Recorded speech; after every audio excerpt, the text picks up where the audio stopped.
10. You're watching Fox 10 Arizona Morning with Ron And clearer thinking. Try Corey McCloskey in HD. Well, good morning, everyone. Just a few seconds before 8 o'clock or so on your Wednesday, halfway through the work week. Yeah. Rick is off for the rest of the week. Kristen's not feeling so well, but you got you and I here, and Ron's here. Corey's out and about. We'll check in with him in a little bit. We're all holding down the fort today. Glad you're with us.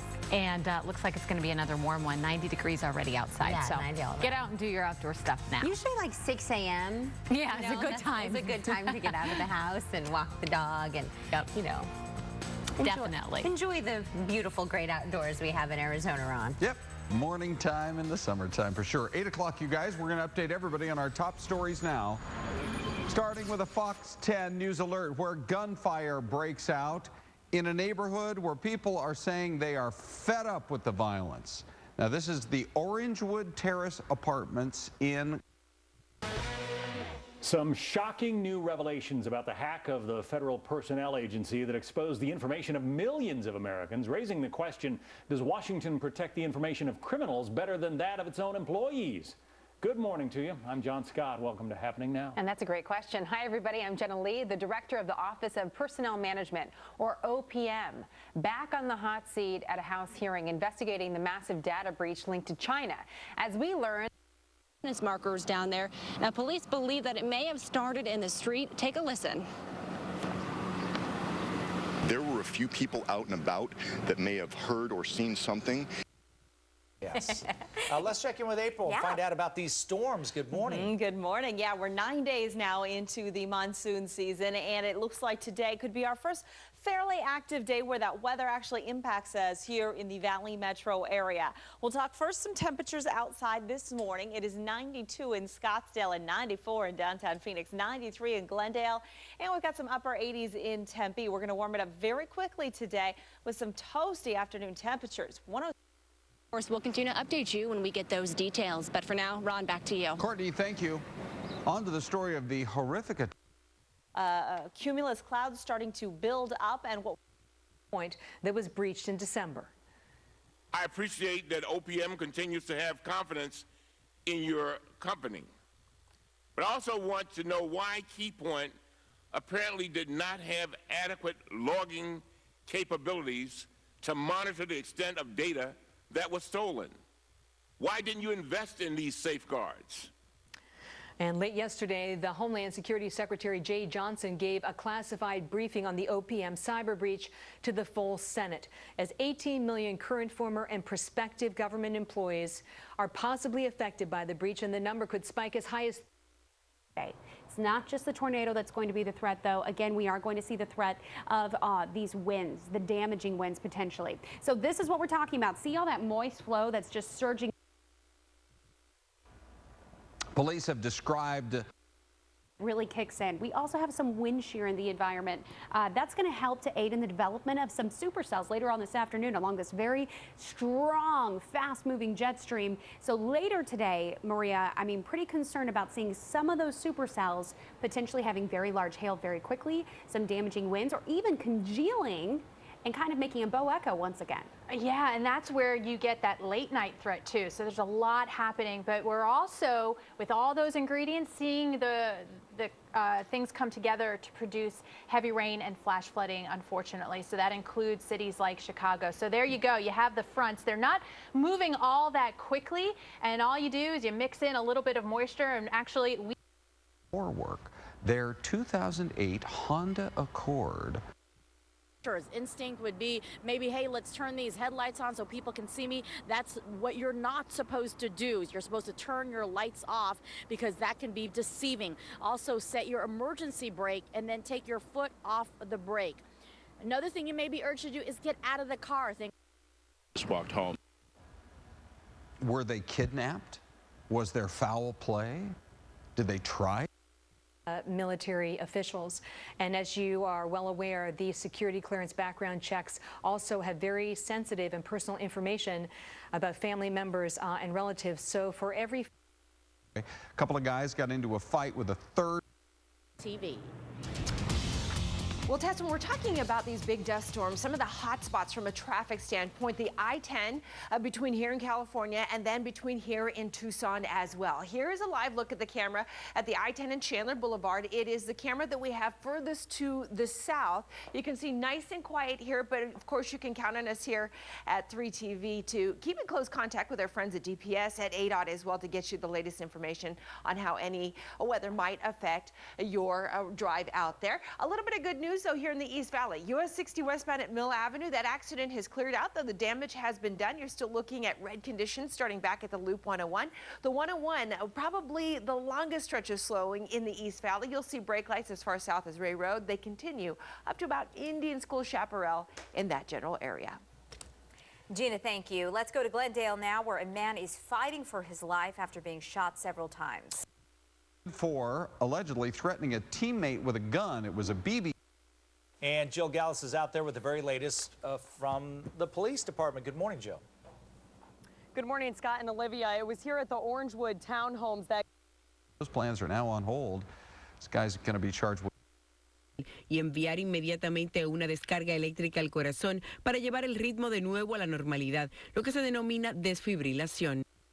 Los abogados o tendrá que Que pasan a través de las venas hasta el corazón y conectan dicho órgano con el resto del dispositivo. También tiene un marcapasos incorporado. A pesar de su James. John, good morning. President Obama has been meeting this morning with the families of American hostages at the White House, although White House officials are not disclosing the names of these families nor allowing any news photographers to record the moment. Mr. Obama is explaining to them and soon to the public about an hour and 20 minutes from now the presidential directive and it brings down the entire trees. They fall on top of, you know, those power lines or whatever, Maria, and they get loosened up with the soil. They topple over with those winds, and that's when we see over 800,000 power outages. Widespread with these complexes. Amazing. Okay, so coming up, we're going to talk more about today's severe threat. We're also going to discuss the potential for flooding. Plus, we're going to take a look at where in the world the most lightning strikes occur, and the answer... and expected to be. This is very disturbing to watch. Police say a young man. The weekend, so they're dealing with a massive heat wave as well as these fires.